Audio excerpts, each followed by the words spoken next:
Hi friends, இப்போ நம்ம என்ன பார்க்க போகிறோன்னா தக்காளி தொக்கு எப்படி செய்யறதுன்ட்டு. அதுக்கு தேவையான அளவு தக்காளி வெங்காயத்தை இந்த மாதிரி பொடி பொடியாக நறுக்கி வச்சுங்க. அதுக்கப்புறம் ஒரு கடாய் எடுத்து அதில் தேவையான அளவுக்கு எண்ணெய் சேர்த்துக்குங்க. எண்ணெய் நல்லா காஞ்சதுக்கப்புறமா கொஞ்சமாக கடுகு, அதோட கொஞ்சமாக பச்சை மிளகா இல்லைன்னா கருவேப்பிலை ஆட் பண்ணிங்க. இப்போ நீங்கள் வெட்டி வச்ச அந்த ஆனியனை போட்டு தேவையான அளவுக்கு உப்பு சேர்த்துங்க. கொஞ்சம் மஞ்சத்தூள். இப்போ நல்லா கிளறி விட்டு பொன்னிறமாக ஆகிற வரைக்கும் வெயிட் பண்ணுங்கள்.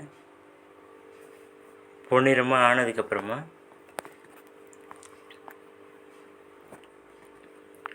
மிளகாத்தூள் சேர்த்துங்க. மிளகாத்தூள் சேர்த்துட்டு மறுபடி கொஞ்சமாக வதக்குங்க. வதக்கினதுக்கப்புறமா நறுக்கி வச்சுருக்க தக்காளி ஆட் பண்ணிங்க. மறுபடி எல்லாத்தையும் ஒன்றா மிக்ஸ் பண்ணிவிட்டு வதக்குங்க. வதக்கிட்டு ஒரு 2-3 மினிட்ஸ் விட்டுருங்க. அப்படி விட்டுட்டிங்கன்னா நல்லா கிரேவியாக மாறும்.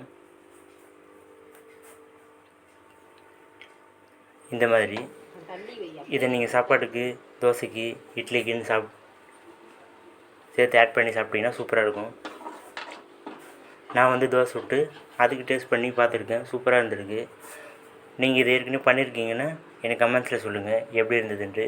புதுசாக செய்கிறீங்கன்னா எப்படி இருக்குன்னு பார்த்து சொல்லுங்கள். உங்களுக்கு இந்த வீடியோ பிடிச்சிருக்கு அப்படின்னா லைக் பண்ணுங்கள், ஷேர் பண்ணுங்கள், மறக்காமல் சப்ஸ்கிரைப் பண்ணுங்கள். இது நான் ஆல்ரெடி சாப்பிட்டு பார்த்துருக்கேன், டேஸ்ட்டாக தான் இருக்கும்.